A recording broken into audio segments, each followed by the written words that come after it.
Hello, my name is Shanique Francis. Our topic for today is market failure and intervention. Now, our objectives for today include to explain the concept of efficiency, to distinguish between social costs and private costs, as well as social benefits and private benefits. We will also look at the concept of deadweight loss. We will look at distinguishing between different types of goods, so private goods, public goods, and merit goods. We will look at the concept of market failure and what it means, and we will outline some of the causes of market failure. Then we will look at measures that are used to reduce or to intervene when there is market failure. And we'll also look specifically at the measures used by government and private sector.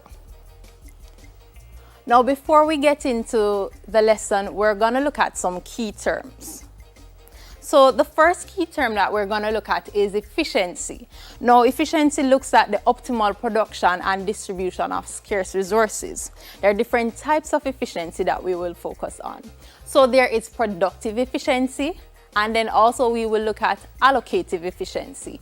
Now, productive efficiency looks at when a firm uses up its resources. So it's using the materials, for example, that it has for the production of a good, and it's using it so that it can produce the maximum number or quantity of goods so that there is no wastage. So that is productive efficiency. And this usually occurs where price is equal to the minimum average cost for the firm. Now, productive efficiency occurs along the boundary of the PPC or PPF. There is also allocative efficiency, and allocative efficiency looks at producing what consumers prefer. So a firm, for example, can be productively efficient. They can use their raw material to produce as many goods that they can, but at the same time, while they are productively efficient, they might not be producing the exact goods that the consumers desire. So there's also the concept of economic efficiency. And this exists when there is productive and allocative efficiency. So when the firm uses its material to the best of its ability, right, to produce the maximum quantity of goods, and also when it produces exactly what consumers prefer. When there is productive and allocative efficiency, we have economic efficiency. The concept of Pareto efficiency, which you should also be familiar with, it says that when a situation cannot be improved, it is considered to be Pareto efficient. Or the only way for you to improve one situation is to make another worse off. So for example, we know that in production, when we look at the PPF, the production possibility curve, it speaks to a firm producing two goods. Now, if the firm, say for instance, is producing apples and bananas, if it produces one apple, it will produce two bananas. If it wants to produce more apples, it has to produce less bananas. So this case where the only way the firm can produce more apple is to produce less bananas and vice versa, this is called Pareto efficiency. All right, so as it relates to market structure, we want to look at how efficiency relates to market structure, and we covered market structure a few weeks back. So perfect competition is an economically efficient market structure, while imperfect competition, the monopoly or the oligopoly, they're allocatively inefficient in their production.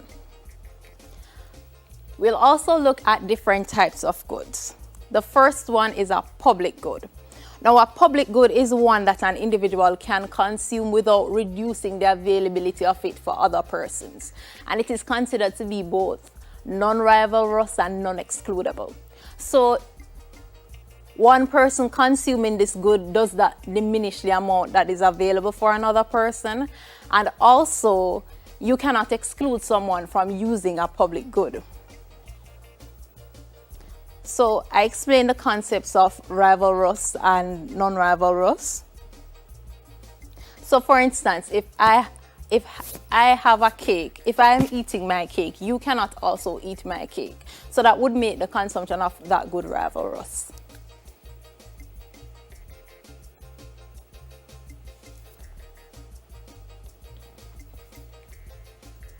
Also, we're going to look at the concept of excludable. So a good or service is called excludable if it is possible to prevent other persons from consuming it. So if you have not paid, then it is considered to be something you can be excluded from. We said that rivalrous goods are essentially goods that can be used up, which means if I consume a good and I mention cake, if I'm eating my cake, then I'm using up the cake. It won't be available for you to consume. But a non-rivalrous good is the opposite. It's a good which cannot be used up. So it allows the opportunity for multiple persons to benefit. So say, for example, you go to an art museum or art gallery and one person is staring at a painting, right? So if a friend is staring at the painting, it doesn't mean that, okay, they're going to look at everything and there'll be nothing for you to see. You can both look at it at the same time. So that's an example of a non-rivalrous good. There's also excludability. So a good is excludable if it's a situation where if you did not pay for it, then you cannot acquire it. So that's an excludable good. So when we're looking at a private good, a private good is both rivalrous and excludable. You must pay for it to use it, and consumption by one person diminishes the availability of it for other persons. There's also the concept of merit good. Now, typically a merit good is a good which is considered to be something that's under-consumed because people don't know the full benefits of it, and the most popular examples of merit goods are usually healthcare and education. Now, in order for people to consume this good, the government usually subsidizes the cost of it, and so people will use more of this good. All right, there is the concept of private cost and private benefits. So we want to look at what private costs and benefits mean. So a private cost is the cost borne by the persons who are directly involved in a transaction. So say, for instance, you go to the supermarket to buy a good. You're the person who you're going to buy food to eat. So you're the person who is going to benefit from the consumption of the food. So any costs associated with that good, the cost falls on you, and it also falls on the person who produced the good. So that's a private cost. The private benefit is where you're looking at the benefits by the persons who are directly involved with the transaction. So there's also the concept of social cost and social benefit. Now, social cost includes the total cost. So I mentioned what the private cost was before, but sometimes there are external costs. And an external cost is a cost to a third party, which is a person who is not directly involved in the transaction. And we're going to look at how someone who is not directly involved in a transaction, how they can incur a cost. So just to note that the social cost includes the private cost plus the external costs. And we normally consider this, the effect that the third party feels, as an externality. And the externality is just a general term because it can be used to mean an external benefit or an external cost. So in general, we refer to whatever effect the third party experiences, that is the externality. If the effect is positive, we say that it's a positive externality because it's a benefit. And if it's a negative externality, we know that as a cost. So for example, if you smoke a cigarette, right, if you're a smoker, no, you're not a smoker, but just say hypothetically you're a smoker, and you purchase a packet of cigarettes and you pay $600 for it, right? That's a cost to you, the consumer. Now, the cost for producing the cigarette is also borne by the producer. Now, does smoking cigarette only affect the persons who are directly involved in the transaction, that is the consumer and the producer? No, because sometimes when persons are around you and they are smoking, you're also smoking too by way of second-hand smoking. So it can have a negative effect on you, even though you're not the one with the cigarette. So when the third party faces an external or a cost or a disadvantage, we note that as a negative externality. That's an external cost to society. So the social cost of smoking cigarettes includes the private costs, that's the cost of production and the cost paid by the consumers, and it also includes the external costs. So all the third-party persons, all the persons who are not directly involved in the transaction that may be affected by someone smoking. And the concept of benefits is similar. So social benefits are total benefits. So social benefits looks at private benefits and also external benefits. Now, can you benefit from a transaction that you are not directly involved with? Yes, this is possible. So moving on to look at the concept of externalities, I mentioned before that that's the effect on the third party due to the consumption and production of activities by others. Also mentioned that the negative externalities is where there's a cost faced by the external party. So when the marginal social cost is greater than the marginal private cost, this is where we have a negative externality. So it simply means that the cost for this entire transaction is not just limited to what the private individuals are facing. The cost for this also looks at the cost to the third party. And when there is a cost or disadvantage to the third party, we say that there is a negative externality. When there is a benefit to a third party, now we say that there is a positive externality. Typically, negative externalities exist when there is an overproduction of a good, and a positive externality occurs where there is an underproduction of the good.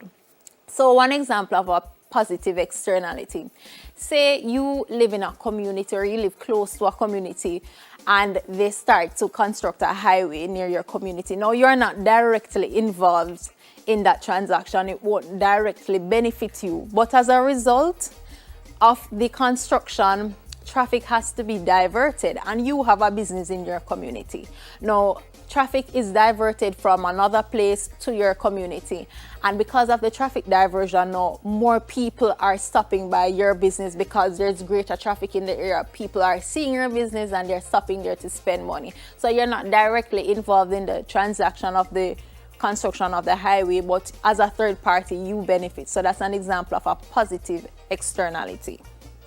Now graphically, this is what the graph looks like for positive externality. Notice that the marginal social benefits curve is higher than the marginal private benefits curve. So it tells you that there's an external benefit.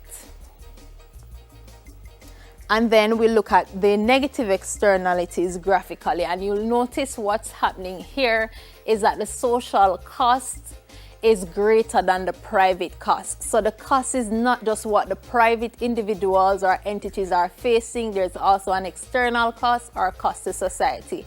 And we notice the triangular area highlighted there as a social welfare loss, right? Because the market output is higher than the social optimum quantity.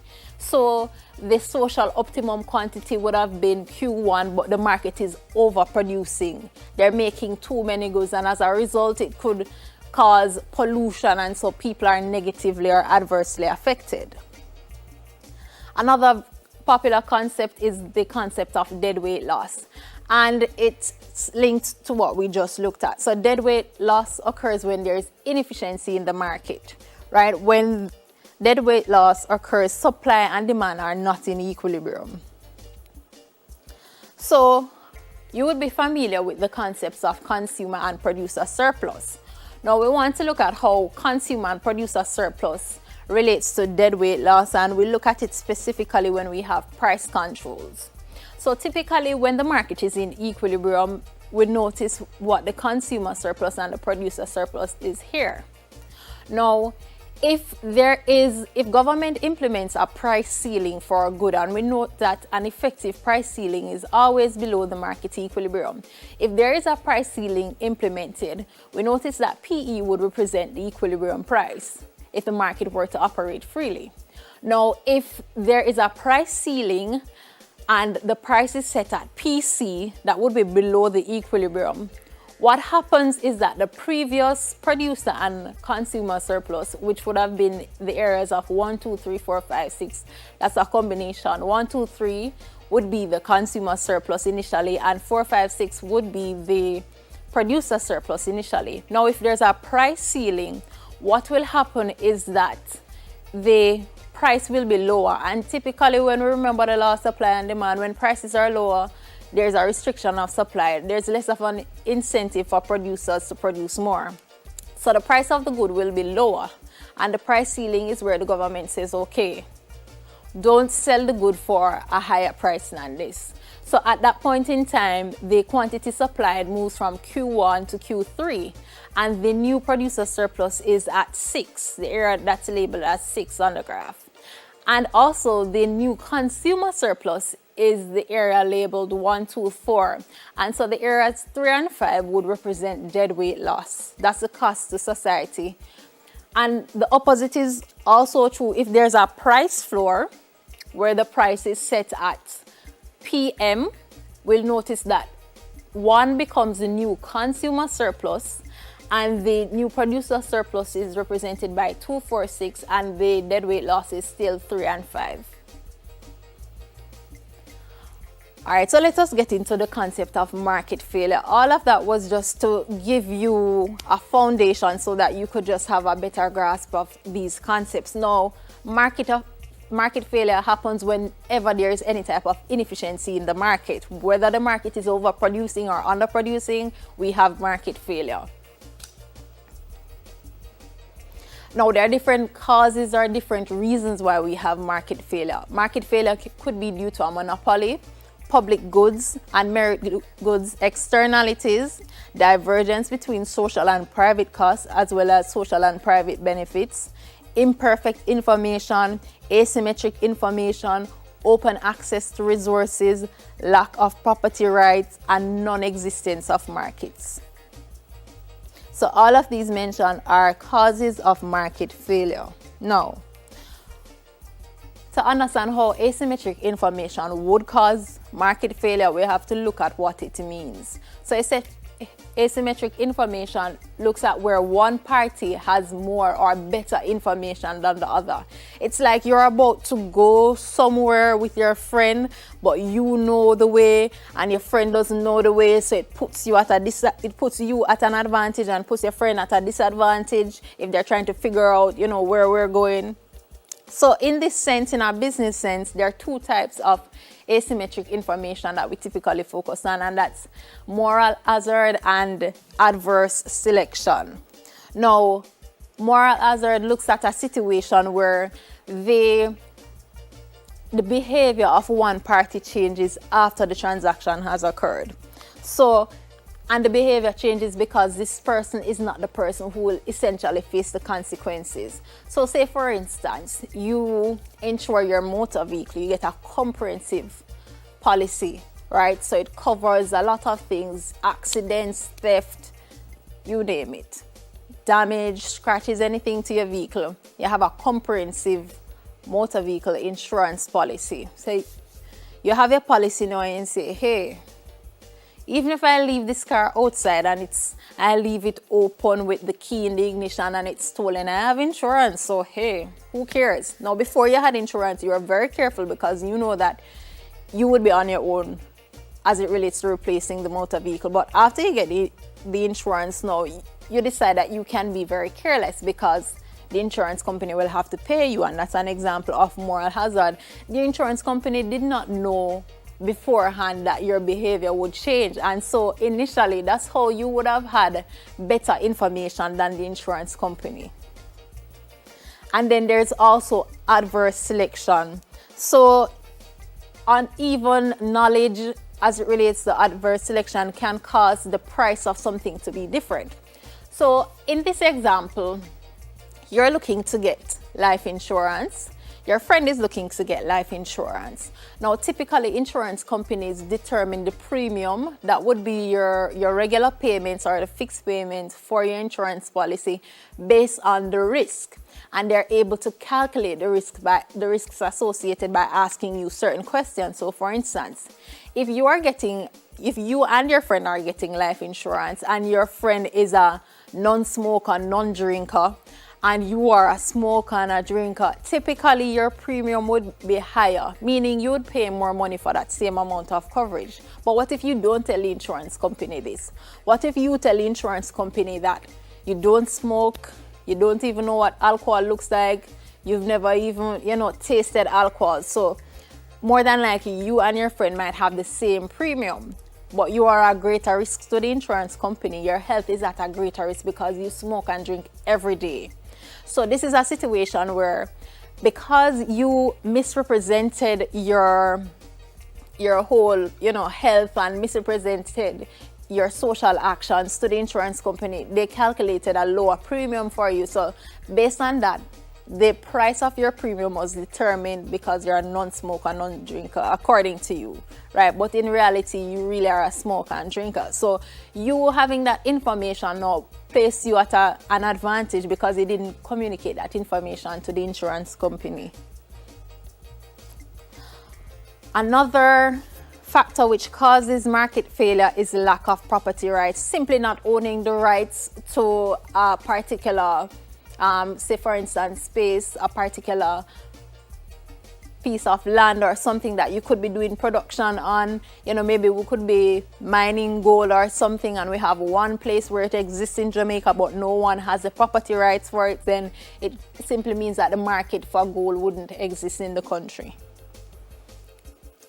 Another factor which causes market failure is monopoly, because typically the monopolies restrict supply in order to charge higher prices, and in doing so, monopolies underproduce. Can you think of any monopolies in Jamaica? Then there is the non-existence of markets. Now, markets can form under certain conditions, and if those conditions don't exist, then they can't be producing anything. What if there can be a demand for a good, but the market it just doesn't exist, right? No one is producing the goods. So for instance, there is a demand for pure public good, but unless the government provides certain goods, no one would provide it. No business or private entity would provide it, because it would be hard for them to do so to make a profit. So for instance, we need street lights on our roads in Jamaica, but how can a business erect street lights and then charge people? They won't be able to charge individuals for using it. So for them, it doesn't make any sense for them to do it. So the government would have to do that. There's a demand for it. We need it, but there's a problem with assigning a cost, and also there's a problem of excludability. You can't stop anyone from using it and you can't charge them. Another cause of market failure is public goods, which is very similar to what I just mentioned, so I'll just move on. Then there's open access to resources. So imagine that there is a good that you can provide and you have free access to it, right? The best example is, for instance, subsurface pools of oil or marine fisheries. You can stop someone from getting a boat and going out to sea to catch fish so that they can come back and sell others. So open access to resource. What typically happens is that things are allotted on a first come, first serve basis. So the first man to go out to the sea, if the first person goes out and catches all the fish, then there'll be none left for you to catch. And so the problem is that it's open. You can't restrict anybody from going out to catch fish. So that could cause market failure, because there could be the overproduction or underproduction. People can overfish. There's also the existence of externalities, which I went through earlier, and I think we have a pretty good understanding by now the role of externalities as it relates to market failure. We want to move on to look at measures used by the government to control market failure.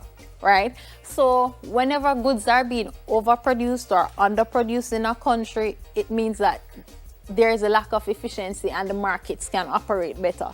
So the government could intervene to ensure that consumers are not placed at a disadvantage, or that, for instance, firms are not exploiting consumers in the case of a monopoly.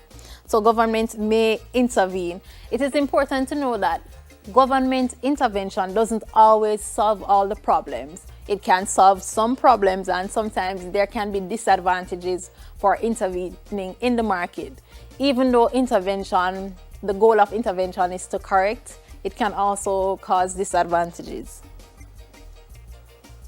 All right, so the measures that we'll explore as it relates to government intervention looks at regulation, antitrust policies, taxation, legislation, state ownership, subsidies, and market creations. So these are all measures that the government can use to intervene in market failure. Now, as it relates to regulation, the government can implement certain regulations, and one of the common ways they can implement regulation is to prevent monopolies from forming, right? So this can positively impact individuals and firms. So it can positively impact individuals so that we're not exploited by high prices of monopolies, and it can also positively impact other private firms that want to compete in the market. They want to provide this good or service. Now, the disadvantage regulation, once there's a regulation in place, let's just say that people are just prone to breaking rules at times. So the disadvantage is that you set the rule, but guess what? Now you're going to have to monitor it to see if people are actually abiding by these regulations. So that's a disadvantage, and that can be costly to the public purse. Then there is antitrust policies, which is specifically for monopolies. So this is there to prevent monopolies from forming, or it prevents unfair, anti-competitive behavior. Now, while it promotes competition in the marketplace, which also benefits consumers by lower prices, it might discourage firms from being in that market, because sometimes there are not enough customers in a market, or the fixed costs to operate are so high, it doesn't make sense for more than one business to operate in that market.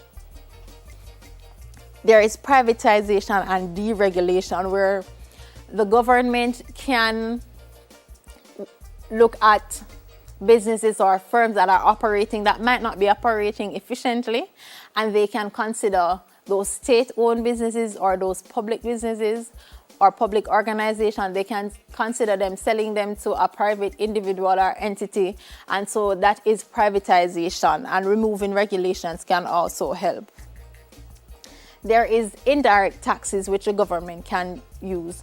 So indirect taxes could be taxes on alcohol, special taxes on alcohol and tobacco or cigarettes. So the goal of that is that people will consume less of those goods. All right, so the advantages of taxes now. So indirect taxes are based on the principle that whoever is polluting the environment would pay, right? But sometimes as I mentioned before, both the person who is directly involved in the transaction, and the persons who are not involved, they're actually facing negative effects. So somebody could be smoking, you're inhaling the smoke, and it's causing a negative impact on your health, and the person who is smoking it also faces a cost paying for the good. So the taxation used to remedy this situation typically says that the person who is buying the cigarette will pay the taxes. So that's an advantage.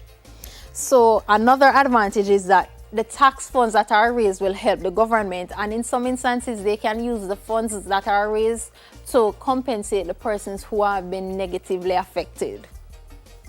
And it will also discourage businesses from participating in some types of production. So what if the production of the business is causing the environment to be very polluted, and the government places a tax on the production? Then this would force them to cut back their production levels, and so it would reduce the level of pollution in the environment.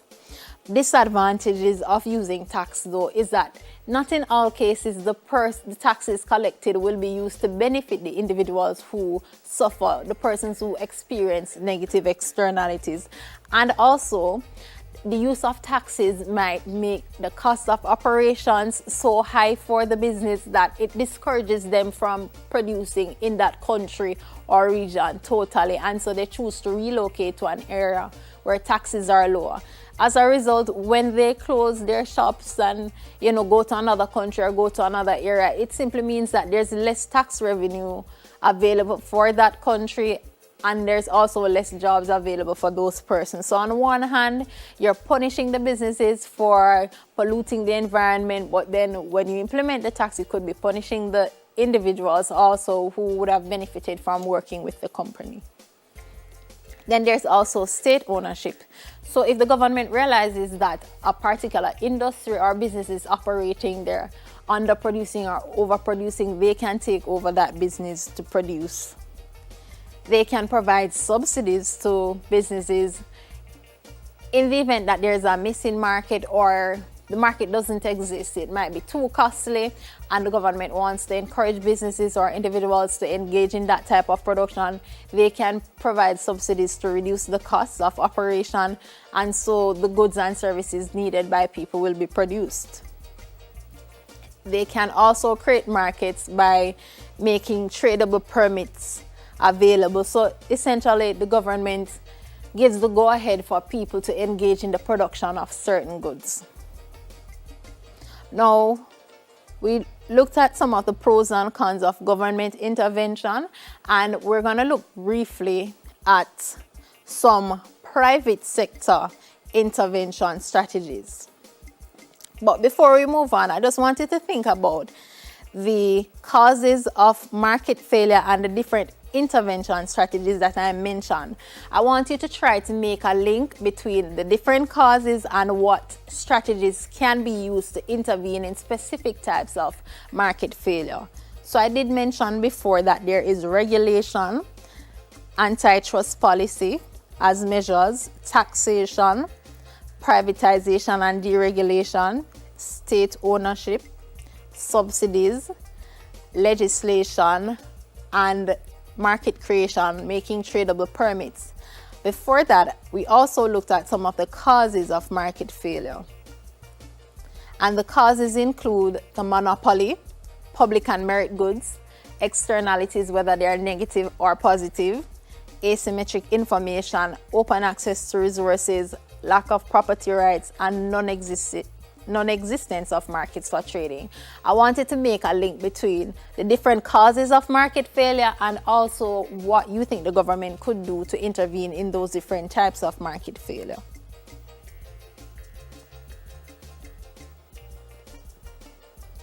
All right, so as it relates to private sector intervention strategies, we know that the private sector is limited in its power in terms of what it can do.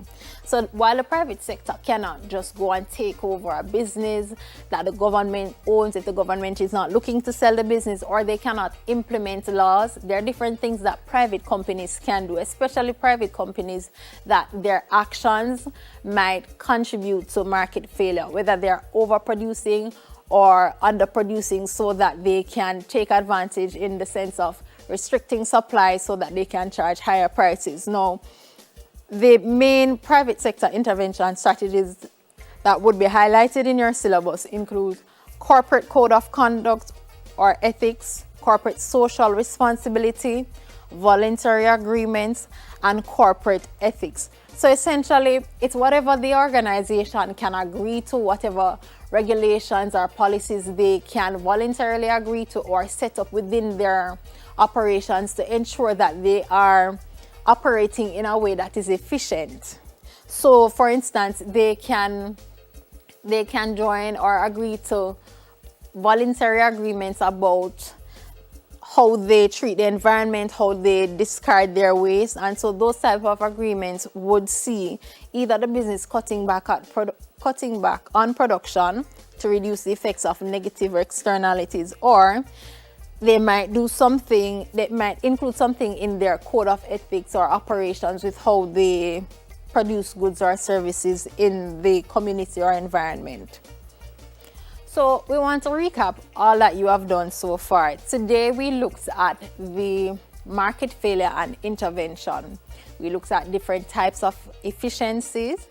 We also looked at different causes of market failure as well as intervention strategies for market failure. We looked at dead weight loss and a number of key terms that you would have refreshed yourself with by now. So we want to look at some recap questions. So the first question is, a positive externality would occur where marginal social benefit is greater than marginal private benefit. Is this true or false? So it says that it's positive if the marginal social benefit is greater than the marginal private benefit. So if you guess true for this question, you are indeed correct. The benefit to society, it's beyond what the private individuals would face. Another question is, information asymmetry is where we both have the same knowledge. Two persons involved in a transaction and we know the exact same thing. No one knows more than the other person. So if your guess was that this answer is true, then this means that maybe you weren't paying attention, because asymmetric information means that one person has more or better knowledge than the other. So for this question, the correct answer is false.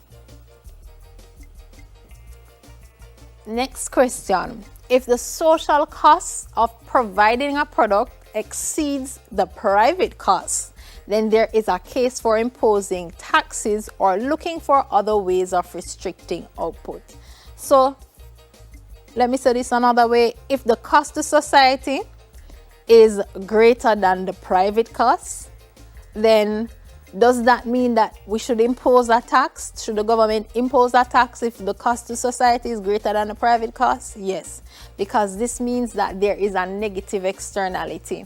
And remember, I said I wanted you to think about the different causes of market failure and the different intervention strategies that can be used for each cause. So where we have a negative externality, then the imposition of tax could discourage that behavior of the firm, and therefore it would alleviate or reduce the effect of the negative externality. So the answer to this question is true. Then another question says, marginal social cost can be defined in which of the following ways? Is it A, B, or C? Right? So the marginal social cost is the marginal private cost and the marginal social cost. Sorry, that's marginal private cost and the marginal external cost. So the correct answer for this question is E. Next, which of the following refers to a situation in which those who purchase a product are less able to appreciate its quality than those who supply it, right? So the persons who purchase a product, they're less able to appreciate the quality than those persons who supply it.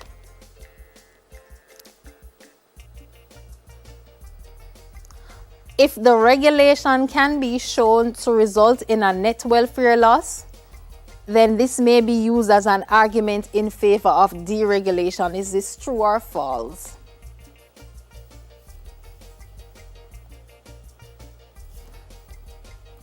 All right, so I want you to take note of some of these questions and answer them at your own time. Next, if the social cost of producing chickens is greater than the private cost, then we can be sure that is it A, positive externality exists, B, chicken is helpful and more should be produced, C, a negative externality exists, D, the price of chicken is too low. Next question. In order for someone to be a free rider, an activity must be undertaken that A, arranges for free ride sharing at rush hour, B, creates benefits for people who aren't forced to pay for them, or C, beautifies a neighborhood, D, improves national defense, or E, identifies the beneficiaries and forces them to pay. So because I don't remember us doing free rider. Even though this is a concept associated with types of goods, I'll just tell you the answer for this one, and it's B. Again, just please note some of the questions, and on your own time, I want you to use this as your little challenge to answer. So all of the following are goods for which property rights are hard to identify except, is it A, B, C, or D?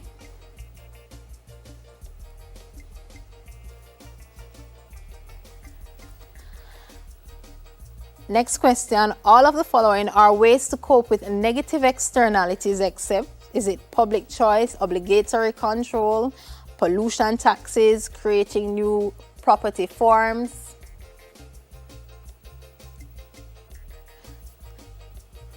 And the last question for homework, please take note of this question. So the private market will not provide enough of a pure public good because of, is it A, negative externalities, obligatory controls, public choice, special interest lobbies, or the free rider problem? All right, so now that we have gone through the topic of market failure and intervention, and I have given you an assignment to look at some of these questions and find out what you think the answer is for these questions. I want you to use that to help you prepare for your exam. Now that's it for this lesson.